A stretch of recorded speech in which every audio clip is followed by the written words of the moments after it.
Shalom Bapak Ibu Jemaat yang terkasih dalam Tuhan Yesus Kristus. Kita sungguh bersyukur kepada Tuhan untuk kasih setia dan penyertaan Tuhan buat kita. Mari kita siapkan hati dan pikiran kita bangkit berdiri bersama. Kita masuk dalam ibadah pagi hari ini. Tuhan berada di bait sucinya.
Pertolongan kita dalam ibadah pagi hari ini adalah dalam nama Tuhan yang menjadikan langit dan bumi, kasih karunia dan damai sejahtera dari Allah Bapa kita dan dari Tuhan Yesus Kristus menyertai kita sekalian.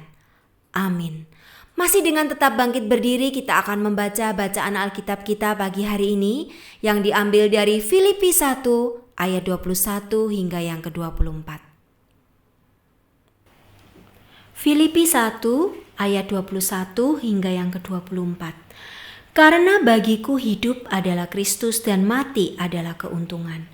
Tetapi jika aku harus hidup di dunia ini, itu berarti bagiku bekerja memberi buah. Jadi mana yang harus kupilih, aku tidak tahu. Aku didesak dari dua pihak. Aku ingin pergi dan diam bersama-sama dengan Kristus. Itu memang jauh lebih baik.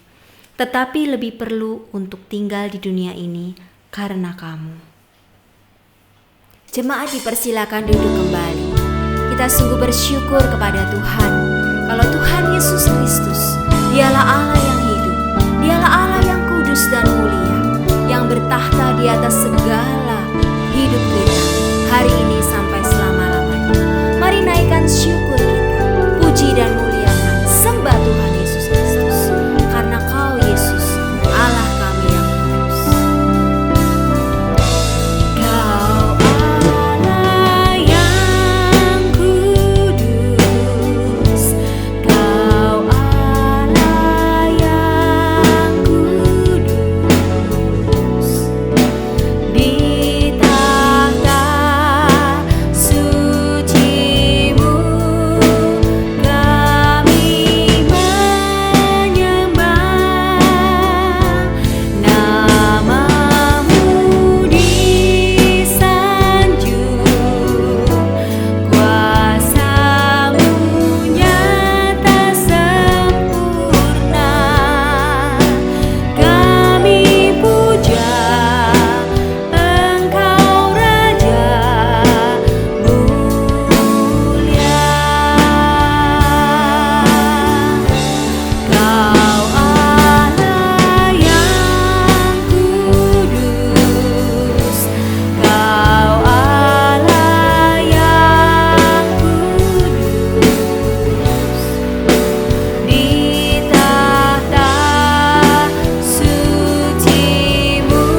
kita berdoa.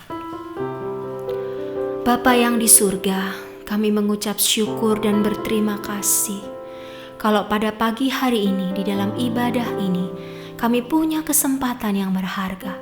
Kami memuji, kami memuliakan dan meninggikan Engkau Yesus, Allah dan Tuhan kami yang hidup. Terima kasih ya Tuhan untuk karya keselamatan-Mu yang telah menebus dan menyelamatkan jiwa kami. Terima kasih yang tak terhingga Bapa untuk jaminan hidup kekal dan penyertaan sempurna yang Kau berikan bagi setiap kami. Dan pagi hari ini kami ingin menyerahkan hidup kami ingin menyerahkan hati kami ingin menyerahkan segala beban, pergumulan dan doa kami hanya kepada Engkau Yesus. Karena kami percaya Engkau Allah yang mengerti, memperdulikan kami dan mengatasi segala hal di dalam hidup kami. Terima kasih ya Tuhan, terima kasih. Dan kami sungguh rindu ya Bapa, Engkau memakai setiap kami menjadi alat kemuliaan dan terang bagi nama-Mu sepanjang langkah hidup kami. Ampunilah dosa dan kesalahan kami Bapa. Berkati ibadah pagi hari ini, biarlah setiap pujian dan firman Tuhan itu memuliakan Engkau Yesus. Di dalam nama Tuhan Yesus Kristus kami berdoa. Amin. Kita sungguh bersyukur bahwa Tuhan itu membangkitkan semangat setiap kita umat Tuhan untuk boleh berkarya bagi kemuliaan nama Tuhan. Mari dengarkan panggilan suara Tuhan. Mari melangkah dan berjalan melayani Tuhan sepanjang hidup kita. Dengarkanlah suara nafiri memanggil semua umatnya dari seluruh penjuru bumi datang untuk menyembah Dia. Dengarkanlah suara nafiri memanggil semua umatnya. Gereja Tuhan bersatu kini mengangkat tinggi panjinya. Bersiap maju janganlah lengah, Yesus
kita bersyukur pada hari ini kita punya kesempatan yang berharga untuk mendengarkan kebenaran firman Tuhan yang akan disampaikan oleh hamba-Nya.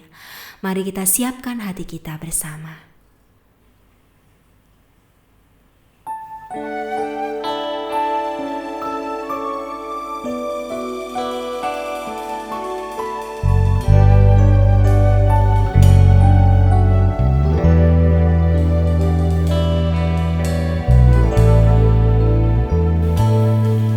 Di hadirat-Mu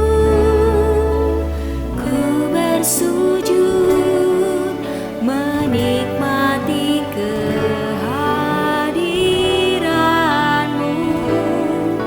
Ku buka hati saat ini untuk mendengar suara-Mu. Di hadirat-Mu ku bersujud, menikmati kehadiran-Mu.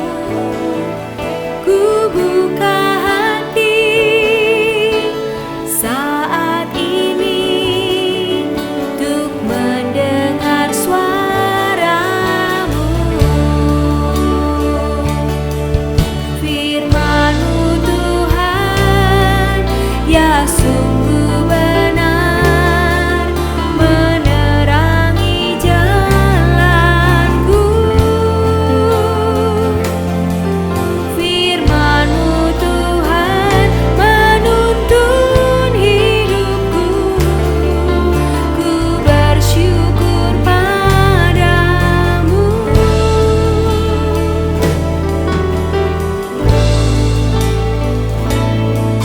Di hadirat-Mu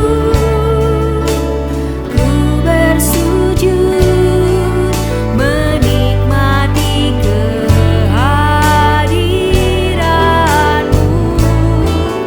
Ku buka hati saat ini untuk mendengar suara-Mu.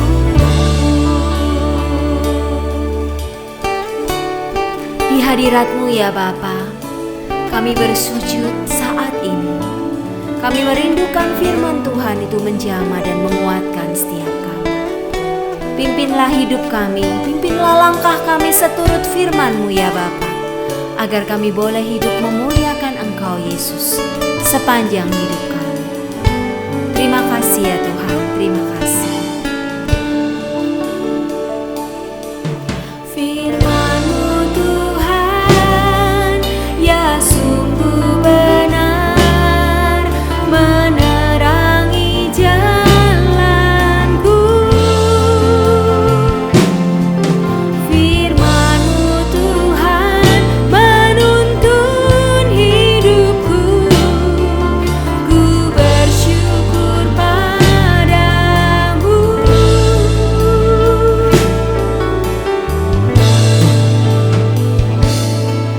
Di hadirat-Mu ku bersujud, menikmati kehadiran-Mu. Ku buka hati saat ini untuk mendengar suara-Mu. Untuk mendengar suara-Mu. Untuk mendengar suara-Mu.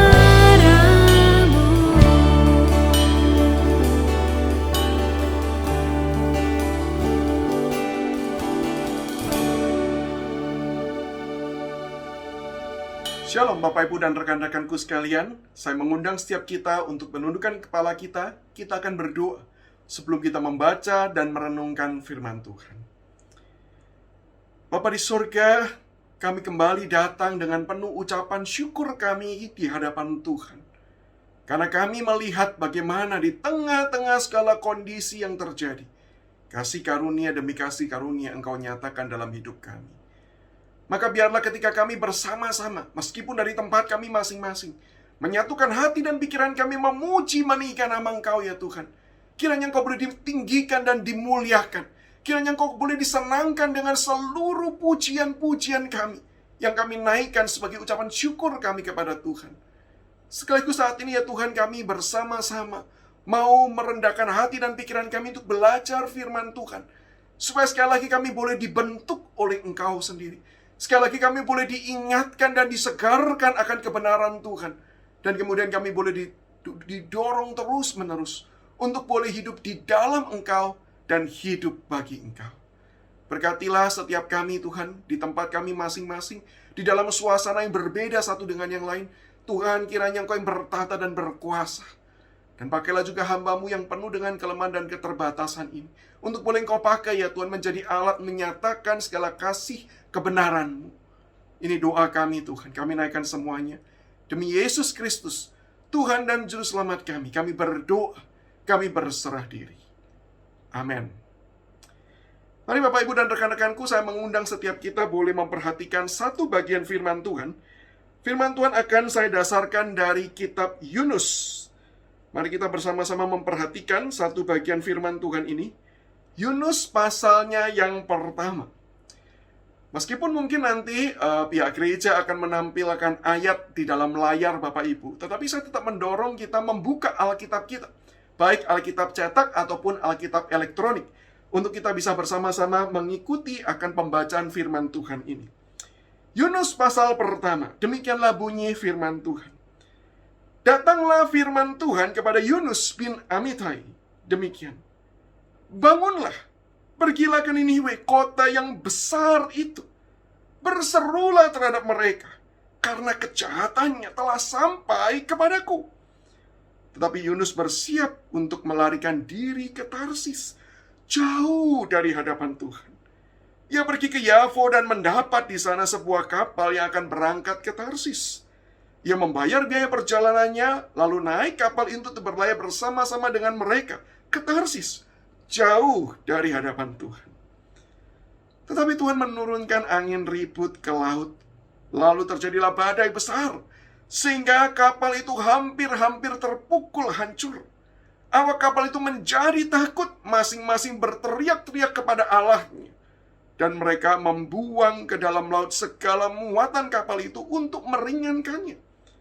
Tetapi Yunus telah turun ke dalam ruang kapal yang paling bawah dan berbaring di situ, lalu tertidur dengan nyenyak. Datanglah nakoda mendapatkannya sambil berkata, "Bagaimana mungkin engkau tidur begitu nyenyak? Bangunlah, berserulah kepada Allahmu, barangkali Allah itu akan mengindahkan kita, sehingga kita tidak binasa." Lalu berkatalah mereka satu sama lain, "Mari kita buang undi, supaya kita mengetahui karena siapa kita ditimpa oleh malapetaka ini." Mereka membuang undi dan Yunuslah yang kena undi. Berkatalah mereka kepadanya, "Beritahukan kepada kami, karena siapa kita ditimpa oleh malapetaka ini? Apa pekerjaanmu dan dari mana engkau datang? Apa negerimu dan dari bangsa manakah engkau?" Sahutnya kepada mereka, "Aku seorang Ibrani. Aku takut akan Tuhan, Allah yang mempunyai langit, yang telah menjadikan lautan dan daratan." Orang-orang itu menjadi sangat takut lalu berkata kepadanya, "Apa yang telah kau perbuat?" Sebab orang-orang itu mengetahui bahwa ia melarikan diri jauh dari hadapan Tuhan. Hal itu diberitahukan kepada mereka. Bertanyalah mereka, "Akan kami apakan engkau, supaya laut menjadi redah dan tidak menyerang kami lagi?" Sebab laut semakin bergelora. Sahutnya kepada mereka, "Angkatlah aku, campakkanlah aku ke dalam laut, maka laut akan menjadi reda dan tidak menyerang kamu lagi. Sebab aku tahu bahwa karena akulah badai besar ini menyerang kamu." Lalu berdayunglah orang-orang itu dengan sekuat tenaga untuk membawa kapal itu kembali ke darat. Tetapi mereka tidak sanggup, sebab laut semakin bergelora menyerang mereka. Lalu berserulah mereka kepada Tuhan, katanya, "Ya Tuhan, janganlah kiranya engkau biarkan kami binasa karena nyawa orang ini. Dan janganlah engkau tanggungkan kepada kami darah orang yang tidak bersalah. Sebab Engkau Tuhan telah berbuat seperti yang Kau kehendaki. Kemudian mereka mengangkat Yunus lalu mencampakkannya ke dalam laut. Dan laut berhenti mengamuk. Orang-orang itu menjadi sangat takut kepada Tuhan lalu mempersembahkan korban sembelihan bagi Tuhan serta mengikrarkan nazar. Maka atas penentuan Tuhan datanglah seekor ikan besar yang menelan Yunus. Dan Yunus tinggal di dalam perut ikan itu 3 hari, 3 malam lamanya. Demikian jauh firman Tuhan dibacakan bagi setiap kita. Selamat dan berbahagia setiap kita yang membaca, merenungkan, menggumulkan, dan kemudian hidup di dalam kebenarannya. Bapak Ibu dan rekan-rekanku sekalian, di dalam kesempatan kali ini, saya ingin mengajak setiap kita boleh belajar kebenaran firman Tuhan yang kita baca dalam kitab Yunus ini melalui sebuah kisah. Kisah yang saya ceritakan untuk kemudian mengajak kita mendalami akan bagian firman Tuhan ini. Nah, jadi bagian firman Tuhan ini kita pelajari melalui cerita tersebut. Silakan kita simak sama-sama. Dan nanti saya akan mengajak kita untuk menyimpulkan dan merefleksikan kebenaran yang kita dapatkan dari kebenaran firman Tuhan ini. Perkenalkan, nama saya Semi, tuan rumah dari Matanata.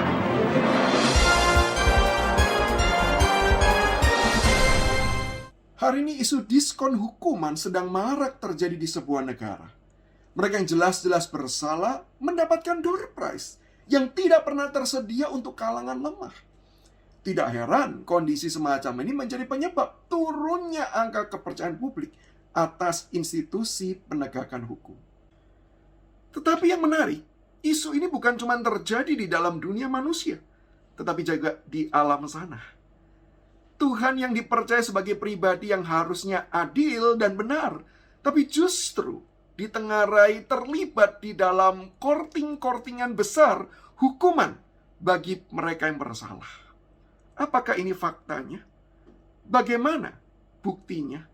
Mari kita sama-sama saksikan melalui Mata Natap edisi khusus, Kortingan Hukuman dari Sorga.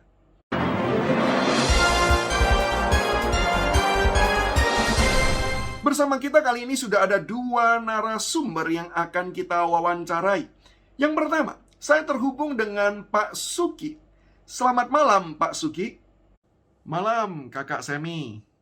Terima kasih sudah berkenan untuk hadir dan ikut di dalam wawancara eksklusif ini di dalam Mata Natap. Dan saya perlu perkenalkan Pak Suki ini merupakan seorang komisaris jenderal dari sebuah institut penegakan hukum dunia dan akhirat. Wow, ini sebuah CV yang sangat mencengangkan sekali. Nah, sementara narasumber yang kedua yang sudah juga terhubung bersama dengan kita saat ini, yaitu adalah Pak Samsu. Selamat malam, Pak Samsu. Halo, malam Kak Semi dan malam semua pemirsa sekalian. Terima kasih Pak Samsu sudah menyempatkan untuk boleh tetap hadir secara daring untuk bisa mengikuti wawancara eksklusif ini.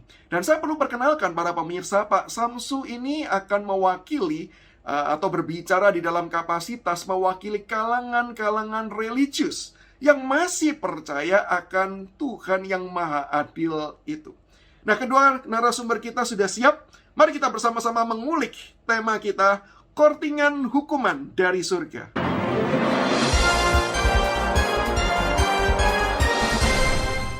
Oke, yang pertama saya ingin bertanya terlebih dahulu kepada Pak Suki. Nah, Pak Suki, benar nggak sih isu yang kita sedang dengarkan ini terkait diskon hukuman yang diberikan besar-besaran itu? Yang bukan cuma diberikan oleh sebuah negara, tetapi ini juga diberikan di dunia akhirat itu. Dan kalau memang Anda mengatakan benar, kok bisa tahu ya? Siapa sih saksi Anda? Jadi kepo nih, pengen tahu. Terima kasih sekali lagi kepada Kakak Semi ya. Nah, sebelum saya menjawab, saya mungkin perlu menjelaskan standing point dari institut yang saya pimpin, yaitu Institut Penegakan Hukum Dunia Akhirat ini ya. Nah, ini memang bertugas secara khusus untuk melihat dan mengawasi proses penegakan hukum secara khusus yang dilakukan oleh Tuhan. Nah, itu memang kerjaan kami sehari-hari. Kami ini selalu memantau dan mengumpulkan data-datanya. Nah, yang memang mengejutkan kami itu dari hasil pantauan kami, ternyata yang maha adil itu ternyata tidak adil. Kami ini basisnya data ya, jadi sekali lagi tolong jangan disalahpahami, kami ini bukan like or dislike mainnya, tapi mengumpulkan dari data-data yang ada. Nah, contoh yang kasus yang akan saya angkat itu nanti ini menjadi salah satu buktinya bahwa Tuhan itu sudah bertindak dengan tidak adil. Apa ketidakadilannya? Yaitu melakukan kortingan. Bahkan bisa dikatakan bukan kortingan lagi sih, tapi diskon total 100% kepada orang yang bersalah. Nah, tadi kalau sempat ditanya oleh kakak Semi, siapa narasumbernya, siapa saksinya, siapa informannya, begitu ya. Nah, kami ini nggak pakai informan dalam, jangan bayangkan kami sogok malaikat gitu ya. Nggak, ini semua kami kumpulkan datanya dari data yang dirilis langsung oleh Tuhan, yaitu wahyu yang diberikan kepada manusia, Alkitab. Nah, itu basis data kami. Di samping juga ada data-data sejarah yang kami juga pakai untuk membuktikan kebenaran dari data-data di Alkitab tersebut. Nah, salah satunya yang saya mau angkat ini adalah kisah tentang Yunus, atau lebih tepatnya yaitu kisah tentang Niniwe. Nah, banyak orang itu mensalah tafsirkan Yunus, menganggap Yunus ini pribadi yang jahat, nabi yang kemudian suka main kabur. Ya memang sih dia kabur, tapi kita kan harus lihat alasan dia kabur itu apa. Alasannya justru karena dia ini tidak setuju dengan prinsip kortingan Tuhan tersebut.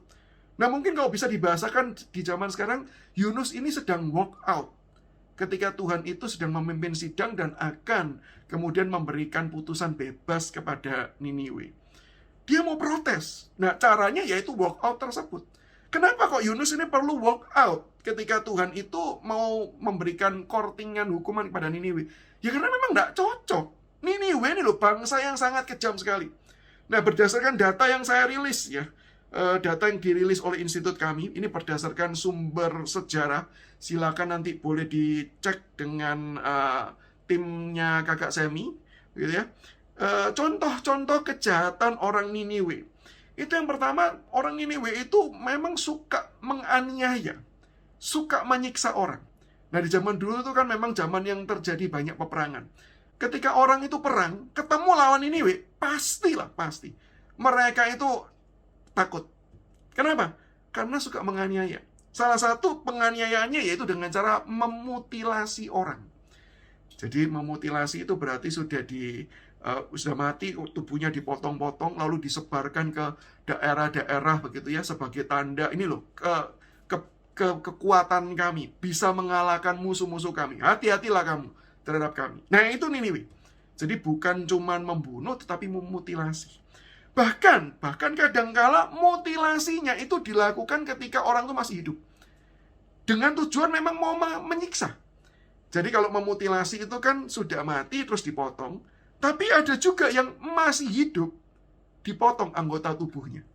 Supaya apa? Supaya mati itu dalam kondisi penderitaan yang sangat keras sekali. Bisa bayangkan tidak sih orang itu kalau tangannya dipotong. Tangan dipotong itu tidak langsung mati loh. Kaki dipotong. Itu organ-organ yang kita bisa hidup tanpanya. Meskipun bukan berarti sempurna ya. Tapi itu bisa hidup. Dan ketika sudah dipotong dengan kondisi, bukan setelah dipotong kemudian dirawat luka-lukanya, bukan. Dipotong dan dibiarkan sampai mati. Wah, itu penderitaan yang sangat ngeri. Dan satu lagi catatan yang dicatat, mereka itu menyerang siapapun dan tidak membeda-bedakan korban yang akan dianiaya. Biasanya kalau perang ya kita kan bunuhnya prajuritnya, warga sipilnya kan kita nggak bunuh. Tapi kalau Niniwe semua itu bisa dibunuh. Bukan cuma itu, termasuk wanita. Dan catatan yang menurut saya ya paling mengerikan dan membuat kita itu nggak bisa terima dengan kejahatan Niniwe, yaitu adalah kalau mereka mendapati ada wanita hamil, maka mereka itu akan akan membelah perutnya. Tujuannya bukan membantu persalinan, tapi tujuannya adalah untuk kemudian mengeluarkan bayi yang masih dikandungnya tersebut, yang belum waktunya untuk melahirkan, tujuannya untuk dipakai main tebak-tebakan. Cowok apa cewek? Setelah kelihatan, oh cowok menang gitu ya. Terus bayinya itu dipermainkan di depan mata si ibu yang sekarat itu. Jadi ibunya tidak dibunuh, dibiarkan melihat semua peristiwa tersebut. Sampai kadangkala dituliskan di dalam beberapa catatan, mereka itu melemparkan bayi dan membuangnya ke tembok. Jadi dilemparkan seperti bola itu kepada tembok. Setelah bayinya itu tewas mati, ibunya dibiarkan mati dengan menyaksikan semua kondisi seperti itu. Itu bukan cuma hancur secara tubuh, tapi juga hancur jiwanya. Ini loh kejahatannya orang-orang Niniwe, bangsa Asyur pada waktu itu. Nah sekarang coba deh kita pikir baik-baik. Kalau itu terjadi di depan mata kita, bisa nggak sih kita itu lepaskan mereka dan berkata, "Tak apa-apalah, semua orang juga bersalah kok. Ya, yang ini bisa dimaklumi lah." Bukankah kalau kita ketemu dengan kejahatan yang seperti itu, kita akan terus mengejar supaya apa? Orang seperti itu dihukum. Kalau perlu dihukum mati. Bahkan kalau mungkin tidak dihukum mati, ya dihukum penjara seumur hidup. Intinya apa? Ini hukuman yang tidak mungkin dilepaskan. Tidak mungkin orang ini dibebaskan. Harus dihukum atas tindakan kejahatan tersebut. Bahkan hukuman mati pun itu terasa terlalu ringan, bukan? Untuk mereka tanggung dengan semua kejahatan-kejahatan ini. Wow, tentunya itu merupakan sebuah kisah yang sangat mencengangkan dan sangat tragis sekali. Dan saya akan pastikan tim di balik layar mengecek semua data-data tersebut valid atau tidak. Tapi kalau boleh tahu ya, dengan kondisi yang saat ini terjadi, menurut Pak Sugi, Tuhan itu sudah terbukti bersalah atau masih dipanggil dalam statusnya sebagai saksi untuk masalah kortingan hukuman ini. Ya kalau ditanya salah atau tidak, menurut saya ya sudah jelas sih jawabannya. Tidak lagi disangsikan. Tuhan itu kami, institut kami, telah menetapkan Tuhan sebagai tersangka yang bersalah. Nah, tinggal ini kami akan ajukan prosesnya untuk ditindaklanjuti ya oleh pihak yang berwajib. Baik, terima kasih Pak Sugi untuk penjelasannya, dan saya percaya jawaban Bapak ini tentu tidak akan menyenangkan pihak sebelah. Maka sekarang saya ajak kita cek ke sebelah. Bukan ke toko, tetapi ke tokoh yang ada di sebelah, yaitu Pak Samsu. Bagaimana nih Pak Samsu tanggapan Anda terkait apa yang sudah disampaikan oleh Pak Sugi tadi? Ya tentu saja kalau ditanya sepakat, sepaham, setuju atau tidak, ya jawaban saya jelas tidak lah. Karena kalau sepaham kan nanti nggak diundang nih ke mata natap. Oh, jadi tidak sepakat tuh demi supaya bisa diundang ke mata natap. Ya bukan begitulah, itu kan guyonan, semoga lucu ya. Namun boleh ya saya explore ya, saya jelaskan ya, terkait dengan apa yang sudah disampaikan oleh Pak Sugi sebelumnya. Saya berterima kasih, saya apresiasi pekerjaan Pak Sugi yang sudah melakukan begitu rupa, termasuk data yang tadi disajikan, itu data yang akurat. Tadi Pak Sugi sebutkan beberapa peristiwa ya yang tercatat, saya juga memegang data yang sama. Jadi nanti silakan Kak Semi tanyakan tim balik layarnya apakah juga menemukan data yang sama. Kalau yang saya miliki sama sih. Dan memang tidak heran kalau bangsa Niniwe itu di zaman itu dikenal sebagai bangsa yang sangat kejam dan sangat jahat. Ditakuti oleh banyak orang. Bahkan menurut catatan yang saya miliki ya, bangsa Niniwe itu disetarakan kejahatannya itu dengan Sodom dan Gomora. Kota yang kita tahu dihukum dengan hujan belerang oleh Tuhan. Nah sehingga ini memang betul sih, setuju, ini bangsa yang jahat. Nah tetapi, nah ini yang penting nih tetapinya ini. Ada satu hal, data penting lainnya yang belum disampaikan oleh Pak Sugi tadi. Semoga sih cuman lupa saja ya Pak ya. Bukan memang sengaja kan untuk ditutup-tutupi kan. Karena data ini penting. Dan saya yakin dan percaya data inilah akan mengubah seluruh kesimpulan yang tadi dibuat. bahwa Tuhan itu Tuhan yang melakukan kortingan besar-besaran kepada orang yang bersalah gitu ya, dan dia adalah Tuhan yang kemudian tidak benar dan tidak adil. Ini data ini yang harus disebut nih, harus diucap. Yaitu apa? Bangsa Niniwe dicatat selain bangsa yang jahat, bangsa yang berdosa, tetapi juga adalah bangsa yang bertobat. Nah, ini nggak boleh lupa nih. Ada catatan pertobatannya di dalam Alkitab.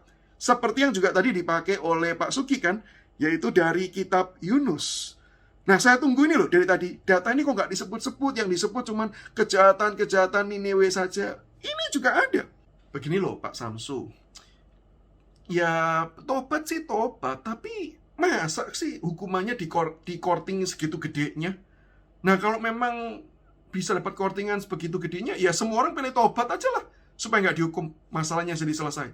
Masa begitu? Bukannya justru pertobatan itu yang kita harapkan ya? Ketika semua orang bertobat, bukankah kondisi dunia akan jauh lebih baik? Dan bukankah itu dunia yang kita impi-impikan? Dunia tanpa ada kejahatan satupun. Tapi intinya begini sih, Pak Suki ya. Yang perlu kita coba cermati adalah begini. Kalau memang setiap hal itu perlu mendapatkan konsekuensi, maka dosa itu perlu ada konsekuensi penghukuman. Tetapi pertanyaan saya adalah bagaimana dengan pertobatan? Apa konsekuensinya? Kalau orang berdosa, konsekuensinya dihukum. Kalau orang bertobat, konsekuensinya apa? Bukankah konsekuensinya ya diampuni? Sehingga memang sekali lagi, yang berdosa tetap perlu dihukum, tetap perlu dihukum. Tetapi yang bertobat juga perlu diampuni. Dan itulah yang terjadi kepada bangsa Niniwe, bangsa Asyur. Ketika mereka bertobat di zamannya Yunus loh ya. Mereka ini bertobat, bahkan digambarkan pertobatannya itu sangat luar biasa. Dari raja sampai binatang itu berpuasa, menandakan betul-betul sungguh-sungguh bertobat. Ya Allah meresponi dengan cara memberikan pengampunan, memberikan anugerah. Tetapi kalau kita pelajari dalam sejarah berikutnya, bangsa Niniwe itu kembali jatuh di dalam dosa-dosanya, berbuat kembali kejahatannya, dan tidak bertobat, sehingga mereka mendapatkan hukuman dari Tuhan. I get your point, Pak Samsu. Cuman kalau boleh saya perdalam ya, pertanyaannya jadi begini nih. Apakah memang benar kalau yang salah itu bertobat? Berarti dia betul-betul pas gitu? Betul-betul tidak menanggung apapun begitu? Oh, kalau ditanya tentang konsekuensi ya jelas ada dong. Dan dalam hal ini kita perlu bedakan ya antara hukuman dengan konsekuensi. Hukuman itu sifatnya final, konsekuensi itu sifatnya sebuah pembelajaran supaya seseorang itu bertobat. Jadi kalau ditanya apakah orang yang bersalah itu menanggung konsekuensi, jelas jawabannya ada. Konsekuensinya Niniwe apa dong? Nah, di dalam hal ini kita tidak diberitahu apa yang terjadi kepada Niniwe, konsekuensi apa yang harus dipikul karena dosa-dosa yang sudah dilakukan. Dan memang ini bukan artinya kekurangan Alkitab ya. Artinya Alkitab kenapa kok tidak mencatat jadi salah? Enggak, karena memang fokusnya kitab Yunus itu menceritakan tentang Yunusnya, bukan tentang Niniwenya. Maka kalau kita lihat kan Yunus itu 4 pasal cerita tentang Niniwenya itu singkat banget begitu. Tetapi yang lain itu adalah cerita tentang kehidupan Yunusnya. Jadi dalam hal ini memang kita nggak tahu sih apa konsekuensi yang Tuhan berikan kepada Niniwe. Oke, saya catat ya. Jadi memang masih ada konsekuensi meskipun bukan hukuman seperti yang semula dituntutkan. Nah, bagaimana menurut tanggapan Pak Suki? Menurut saya kok kasusnya tetap sama ya, Kak Semi ya. Karena bagaimanapun kan ada kortingan. Ya mungkin bagi Pak Samsu kortingannya nggak 100%. Mungkin berapa? Mau dikatakan 80, 70 begitu. Tapi kan bagaimanapun tetap ada kortingan. Nah, yang jadi pertanyaan dan yang pengen saya kejar adalah, ini dosa yang kecil itu loh. Dosa yang begitu mengerikan. Kenapa kok nggak dapat hukuman? Di mana letak kebenaran dan keadilan Tuhan itu? Oke. Kalau begitu, sebelum saya menjawab, saya perlu nih melakukan beberapa klarifikasi supaya kita semua membicarakan topik yang sama dengan pemahaman yang sama ya. Jadi saya perlu bertanya ke Pak Suki dan juga pada Kakak Semi ya. Coba saya perhatikan tulisan saya dulu ya. Oke, yang pertama ya. Apakah kita semua bisa menyetujui bahwa semua jenis dosa itu perlu dihukum? Setuju enggak? Saya kok yakin ya, semua pemirsa di rumah juga akan setuju. Sip. Oke, saya lanjut ya. Kalau memang setuju, nah sekarang yang kedua. Apakah kita juga bisa setuju kalau dikatakan dosa itu berarti pemberontakan kepada Tuhan? Seperti yang digambarkan oleh Alkitab. Ini dasarnya Alkitab ya. Dosa itu pemberontakan kepada Tuhan, bukan cuma sekedar perbuatan yang tidak tepat atau perbuatan yang salah, tapi juga meliputi segala aspek hidup, termasuk hati, termasuk pikiran yang melawan Tuhan. Setuju apa enggak? Sejauh ini sih saya setuju-setuju aja ya. Nggak tahu gimana dengan pemirsa yang di rumah. Mantap. Semoga pemirsa yang di rumah juga setuju ya dengan konsep ini, karena kalau berbeda ya kita belum nyambung nih pembicaraannya. Nah, sekarang saya akan masuk ke dalam pertanyaan yang ketiga. Ini yang terakhir nih ya. Yang terakhir. Apakah kita itu juga setuju kalau saya katakan bahwa semua dosa yang tadi kita bicarakan di nomor pertanyaan 1 dan pertanyaan kedua itu, hukumannya itu cuma satu, yaitu mati. Kenapa? Ya karena dosa itu kan pemberontakan kepada Tuhan. Sementara Tuhan itu adalah sumber hidup. Nah, kalau boleh diibaratkan, ibaratnya kira-kira seperti ini. Saya bawa lampu, ya. Lampu ini kemudian akan saya nyalakan, dan ini adalah colokannya. Oke, saya coba akan nyalakan lampu ini ya. Jadi kalau sudah saya nyalakan, silau. Oke, tapi nyala ya, lampunya nyala. Kenapa lampunya nyala? Karena terkoneksi di listrik. Oke. Sekarang apa jadinya kalau koneksinya dilepaskan? Nah, dilepaskan apa jadinya? Mati. Oke. Nah, berarti ibaratnya kalau orang itu berdosa dan dia melawan Tuhan, maka ya dia seperti lampu tadi. Dia lepas dari sumber hidup, berarti dia mati. Nah, setuju enggak? Wow, agak menakutkan sih. Tapi menurut saya sih masih masuk sih logikanya. Oke, kalau kita memang sudah menyetujui ketiga hal tadi, bahwa semua jenis dosa harus dihukum, dan yang dimaksud dosa itu adalah pemberontakan kepada Allah, tidak peduli sudah dilakukan atau tidak. Yang penting ketika hati, pikiran kita tidak terarah kepada Tuhan, itu artinya kita sudah berdosa. Dan hukuman dosa itu cuma satu, yaitu maut, kebinasaan. Karena kita keluar daripada sumber hidup, ya kita mati. Keluar dari sumber kebahagiaan, ya kita tidak bisa bahagia lagi. Sehingga itulah hukuman dosa. Satu-satunya hukuman dosa yang layak diberikan kepada yang bersalah. Nah, yang jadi pertanyaan saya adalah, kira-kira siapa ya yang bisa lolos dari hukuman itu? Ada enggak ya orang yang bisa dikatakan tidak berdosa, yang bisa lepas daripada hukuman maut tersebut? Apakah kita semua tergolong orang-orang yang harus dihukum itu?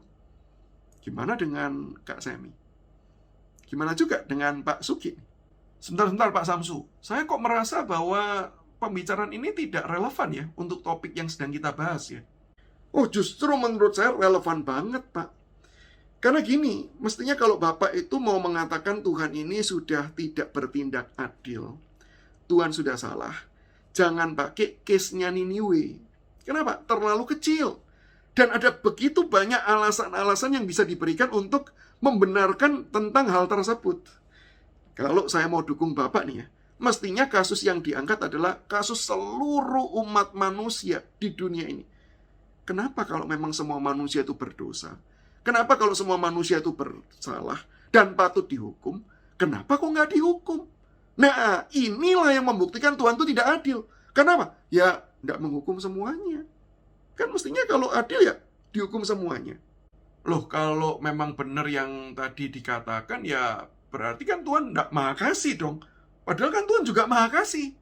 Nah, ini kuncinya. Ini kuncinya. Yaitu apa? Yaitu seringkali kita itu tidak konsisten. Kita Mungkin Bapak dan orang-orang yang semacam inilah ya, seringkali tidak konsisten. Kenapa? Di satu sisi suka menegakkan Tuhan itu harus adil, pokoknya harus dihukum, tidak peduli apapun. Tapi di sisi yang lain, minta kasih, minta pengampunan, menuntut Tuhan harusnya juga mengampuni dan mengasihi. Kan nggak apa ya? Kan nggak sama. Loh, yang mau dituntut apa sih? Tuhan yang adil yang harus menghukum, atau Tuhan yang kasih nih? Dan yang mana yang perlu dituntut? Yang mau disampaikan? Dan yang sebenarnya lebih parah, menurut catatan saya ya, yang lebih parah itu adalah kita itu suka menuntut keadilan Tuhan tanpa boleh memberikan adanya anugerah sedikit pun ketika kita itu sudah merasakan anugerah. Ya buktinya ya kita ini sudah merasakan anugerah Tuhan, sudah merasakan berkat-berkat Tuhan, terus kemudian melihat orang lain bersalah, dan kemudian kita berkata, dia wajib dihukum, tidak boleh ada anugerah. Padahal kita sudah menerima anugerah. Kan jadinya nggak fair dong kalau demikian. Nah, pelajaran seperti inilah sebenarnya yang juga Tuhan itu inginkan kepada dipelajari oleh Yunus, hambanya itu, yang tercatat di dalam Alkitab. Nah, Tuhan ingin supaya Yunus belajar melihat akan kasih-Nya Tuhan, anugerah-Nya Tuhan. Yang sebenarnya kalau kita lihat bukan cuma diberikan kepada Niniwe. Sebenarnya kalau kita membaca kisahnya Yunus, justru kisah itu menggambarkan kasih-Nya Tuhan kepada Yunus. Kasih-Nya Tuhan yang luar biasa kepada Yunus. Kisah Niniwe itu loh dicatat cuma di pasal yang ketiga. Dan itu pendek sekali. Keterangannya tidak panjang lebar. Tetapi sementara pasal 1, pasal 2, pasal 3 selanjutnya sampai pasal 4 semua berbicara tentang Yunus. Tuhan mengasihi Yunus begitu rupa. Buktinya apa? Yunus yang sudah berdosa. Yunus yang berani-beraninya kabur dari hadapan Tuhan. Bahkan diulangi berkali-kali. Lari jauh dari hadapan Tuhan. Sembunyi dari Tuhan. Tuhan tuh tidak marah loh. Tuhan kalau mau gunakan haknya ya, sebagai Tuhan, Tuhan bisa berkata gini, kamu nggak mau, aku juga bisa kok pakai yang lain. Kenapa harus kamu? Tuhan bisa kok utus akan hamba-hamba yang lain. Nggak harus Yunus. Tetapi Tuhan yang sayang kepada Yunus, Tuhan yang kepingin Yunus juga terus-menerus merasakan kasih-Nya, belajar kasih-Nya, sampai akhirnya bisa mengekspresikan kasih Tuhan tersebut. Kasih-Nya Tuhan terbukti melalui apa? Kalau kita perhatikan di Alkitab ya, maka kita akan mendapati ketika Yunus itu kabur. Yunus mau lari jauh dari hadapan Tuhan. Tuhan itu mau berkata gini, sejauh-jauhnya kamu, aku bisa dapatkan kamu. Ibaratnya kayak lagu itu berkata begini loh. Kamu mau lari kemana? Mau naik ke gunung yang tinggi, Tuhan ada di sana. Mau pergi ke dalam dunia orang mati, Tuhan pun ada di sana. Nggak bisa kabur. Sehingga ketika Yunus mau lari dari Tuhan, Tuhan berkata, aku tetap akan bisa mendapatkan kamu. Itu kasih loh.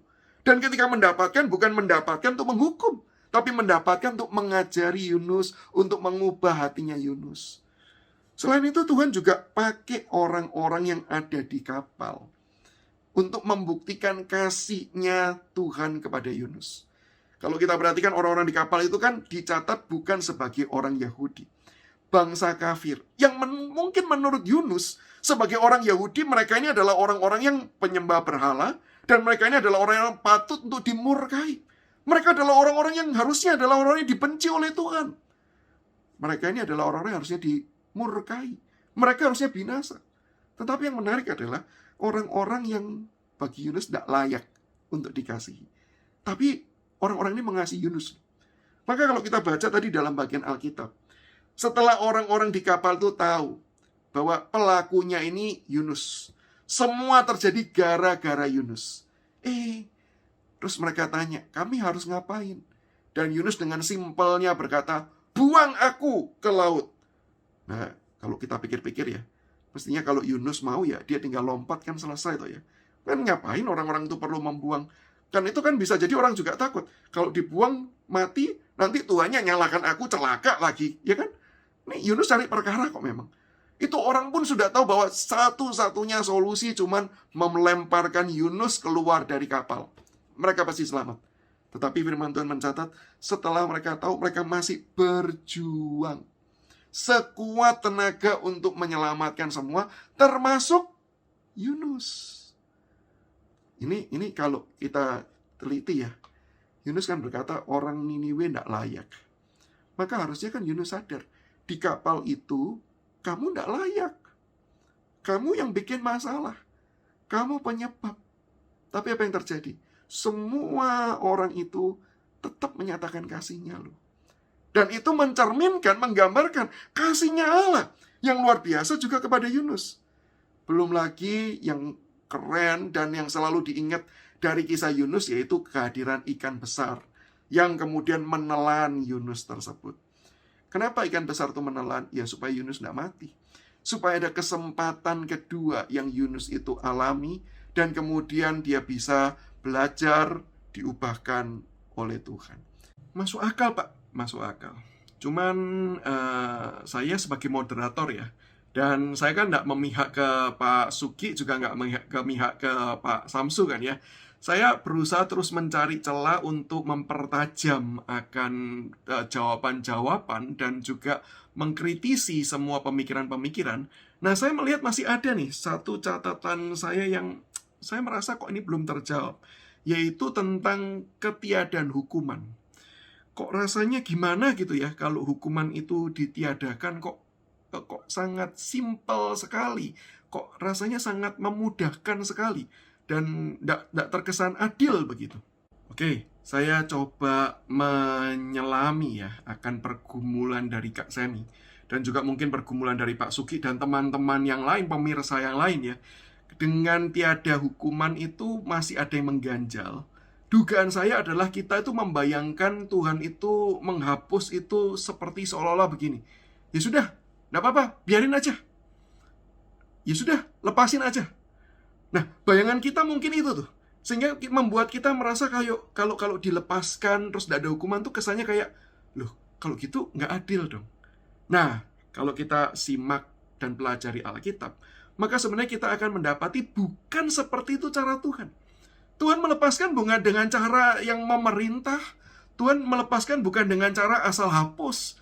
Tetapi Tuhan melepaskan justru dengan cara yang luar biasa. Yaitu apa? Yaitu dia menanggungnya sendiri. Menanggung hukuman sendiri. Dan itulah yang dikerjakan oleh Yesus Kristus ketika dia berinkarnasi ke dalam dunia. Dia datang menjadi manusia sama seperti kita, supaya dia bisa menggantikan setiap kita. Menanggung murka Allah. Terlepas daripada kasih Allah ketika ia berada di atas kayu salib. Nah, kalau kita perhatikan di atas kayu salib, Yesus berkata, Eli, Eli, lama sabachthani. Allahku, Allahku, mengapa engkau meninggalkan aku? Itu hukuman itu. Keterpisahan dengan Allah itu. Yesus yang adalah pribadi kedua Allah Tritunggal yang selama ini berelasi akrab, tidak pernah tidak mengasihi, tidak pernah tidak mencintai, selalu dikasihi dan selalu mengasihi pribadi Bapa dan Roh Kudus.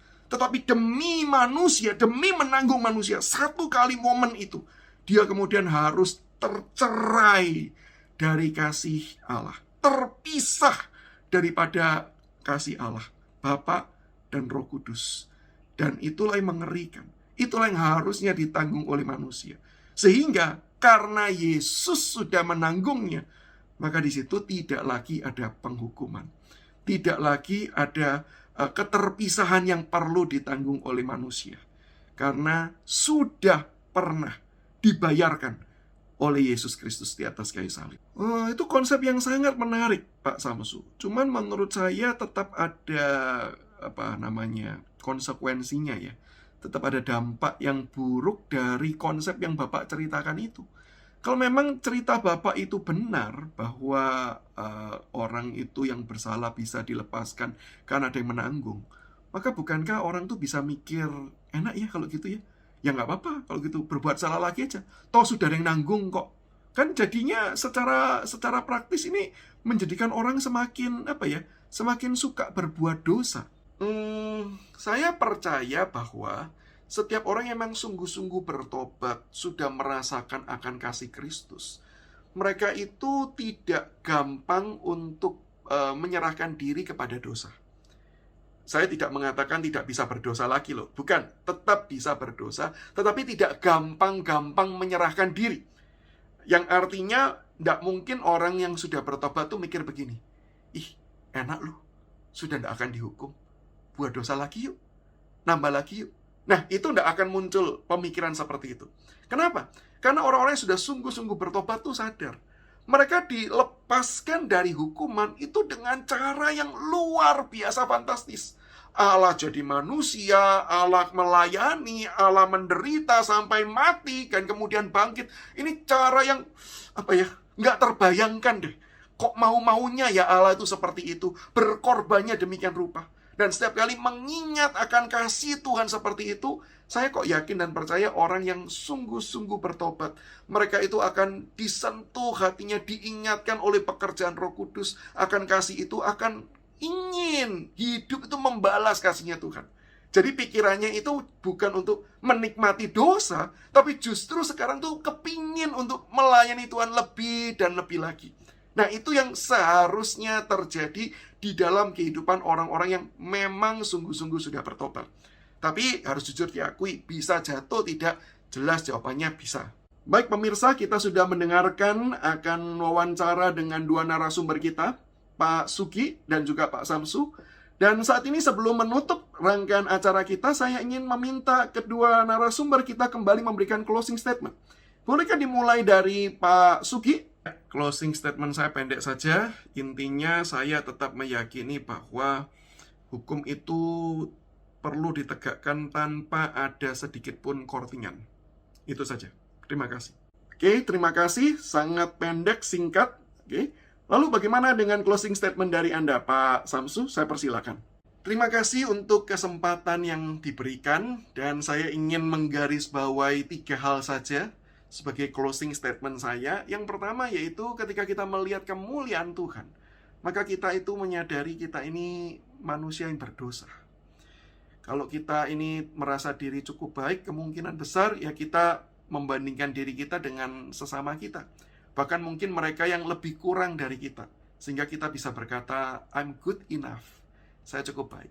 Tapi kalau kita bercermin nih dari Allah yang mulia itu, kita sadar kita ini berdosa. Dan yang kedua, yaitu ketika kita itu melihat akan keadilan Tuhan, maka kita tahu bahwa kita ini patut dimurkai oleh Allah. Kita patut menanggung hukuman yang besar itu, yaitu maut, yaitu terpisah daripada kasih, terpisah daripada kehidupan, terpisah daripada seluruh berkat-berkat yang ada, terpisah dari semua kenikmatan dan kenyamanan yang ada.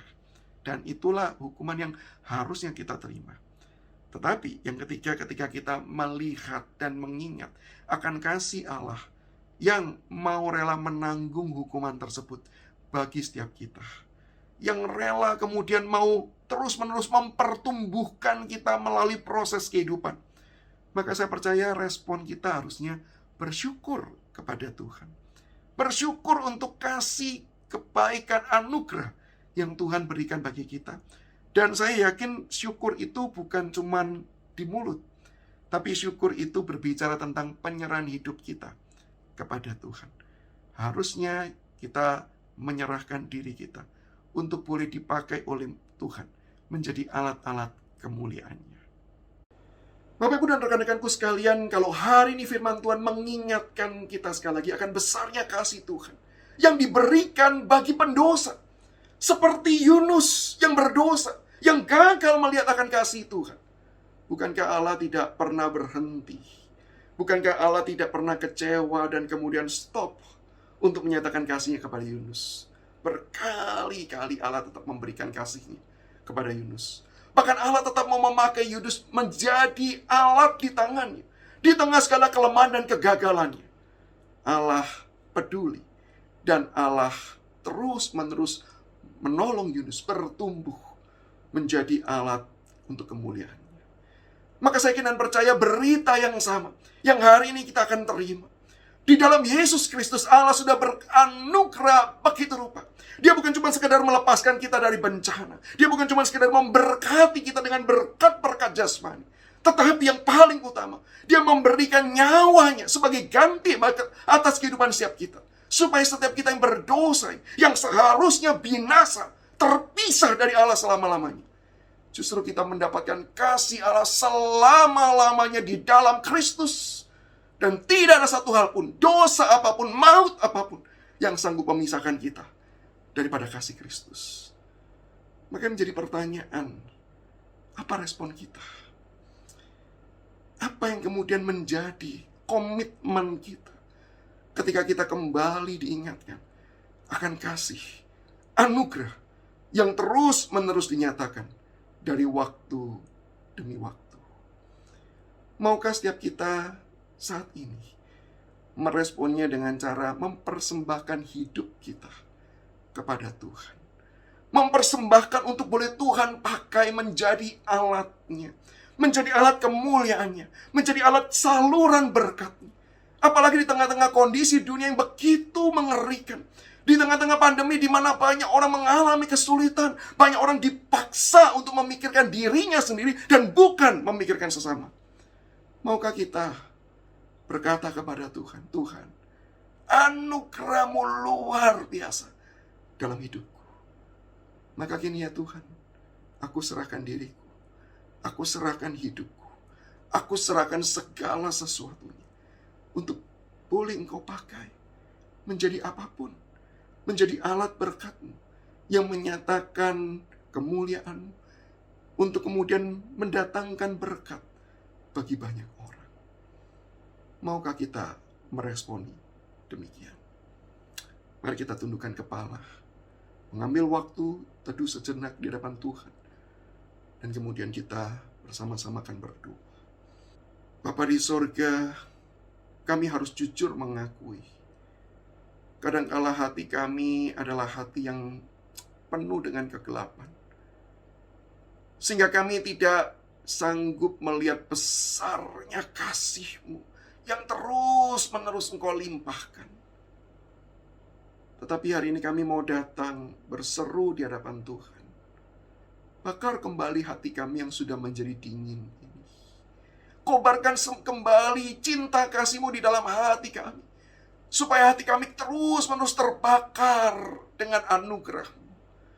Sehingga itu yang mendorong setiap kami mau menyerahkan hidup kami ke dalam tangan-Mu, sehingga Engkau bisa memakainya menjadi alat-Mu ya Tuhan, untuk memberkati sekeliling kami, memberkati keluarga kami, memberkati orang-orang di sekitar kami, memberkati bangsa dan negara kami di tengah-tengah kondisi yang sulit akibat pandemi ini.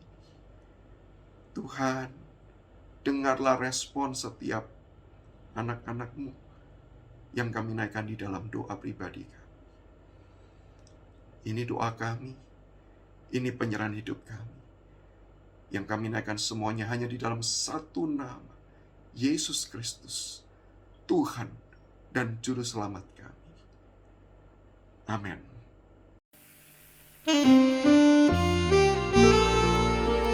Kita sungguh bersyukur untuk firman Tuhan yang boleh kita dengarkan pagi hari ini. Biarlah firman Tuhan ini menjadi firman yang hidup, yang menuntun setiap langkah hidup kita. Yesus, Kau kebenaran yang menyelamatkanku. Kau memberikanku hidup dan pengharapan.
Jemaat, mari kita bangkit berdiri bersama.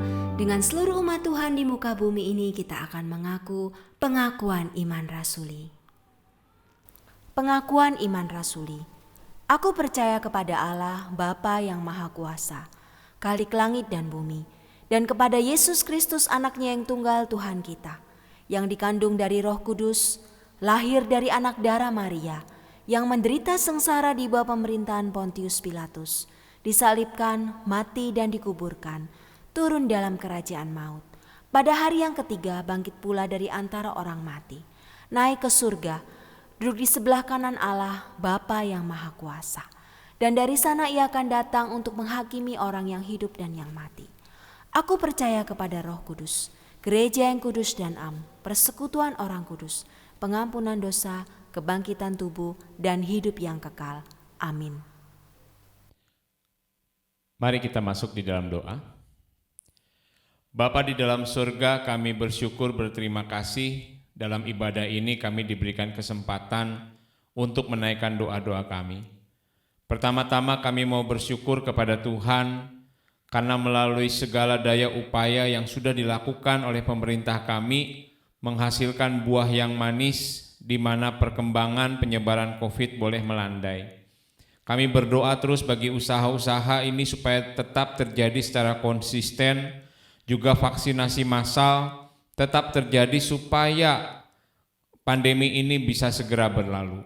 Kami terus mendoakan bagi para tenaga medis, perawat, dokter, petugas laboratorium, Tuhan menolong mereka semua dalam menghadapi hal ini. Mereka menjadi garda terdepan. Biarlah Tuhan melindungi, Tuhan menjagai, dan Tuhan menolong mereka. Berkati juga mereka dengan kekuatan, dengan kesehatan, dengan hikmat marifat daripada Tuhan. Kami juga menyerahkan teman-teman kami yang masih terbaring sakit ataupun mereka yang sedang isolasi mandiri karena COVID-19. Baik untuk Bapak Nyopoho, baik untuk Bapak Warno, Saleh, Immanuel, Bapak Jatindra, mohon Tuhan berbelas kasihan kepada mereka, memulihkan kesehatan kekuatan mereka. Tidak lupa kami juga berdoa bagi Pak Cipto Sultana yang sedang beristirahat di rumah dari pemulihan. Biarlah Tuhan juga menjamah, Tuhan memulihkan, menyembuhkan. Untuk Ibu Tanjaicu juga Tuhan berkati kakinya yang sakit, Tuhan pulihkan, Tuhan sembuhkan. Untuk Ibu Yeni Amelia juga yang sakit untuk lambungnya, Tuhan juga memberkati dan Tuhan menjamah serta memulihkan. Tidak lupa kami juga bersyukur untuk teman-teman kami yang Tuhan sudah tambahkan lagi usia 1 tahun. Baik untuk Ibu Yeni Amelia, untuk Saudara Samuel Andi, untuk Saudari Kesia, dan juga untuk Ibu Yuli Irawati. Bapak berkati pertambahan usia yang mereka nikmati, supaya mereka boleh bersyukur kepada Tuhan, memuji dan membesarkan nama Tuhan. Tuhan berkati baik mereka yang sudah berkeluarga, ataupun juga mereka yang bekerja, atau mereka masih sekolah. Tuhan menyertai dan Tuhan memimpin mereka semua. Kami juga menyerahkan untuk ibadah kami, pelayanan kami sepekan ini ke dalam tangan pengasihan-Mu. Mohon berkat Tuhan bagi persekutuan doa, baik juga untuk pendalaman Alkitab, supaya melalui semua persekutuan-persekutuan yang ada, iman kami semakin bertumbuh mengenal Tuhan dan mengasihi Tuhan. Berkati juga untuk persembahan yang akan kami berikan Bapa, supaya dari hati yang mengasihi-Mu, yang mencintai-Mu, dan tahu bahwa kami hanyalah pengelola dari milik Tuhan, kami boleh memberikan yang terbaik bagi kemuliaan-Mu. Terima kasih Tuhan, dengarlah doa kami, dalam nama Tuhan Yesus Kristus kami berdoa dan bersyukur. Amin. Doksologi dan doa berkat akan disampaikan oleh hamba-Nya. Pujilah Bapa Putra, pujilah Roh Kudus, ketiganya yang esa. Pohon selamat sumber berkat. Amin.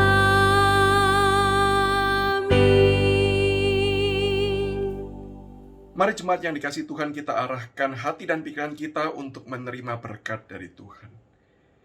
Kiranya kasih sempurna dari Allah Bapa, cinta Yesus Kristus yang nyata, melalui karya kayu salib dan kebangkitannya yang diberikan bagi setiap kita.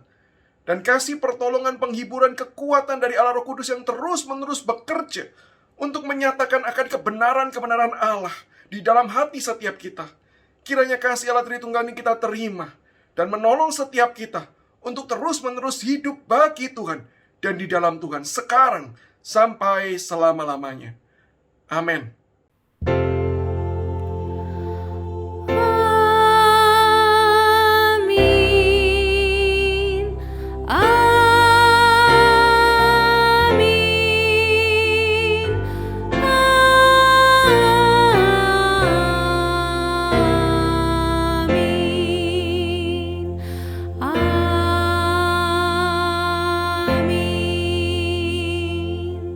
Jemaat dipersilakan duduk kembali saat teduh, ibadah selesai. Sampai berjumpa kembali di ibadah minggu depan. Kiranya Tuhan Yesus menganugerahkan kesehatan dan kekuatan buat Bapak Ibu jemaat sekalian. Tuhan Yesus memberkati.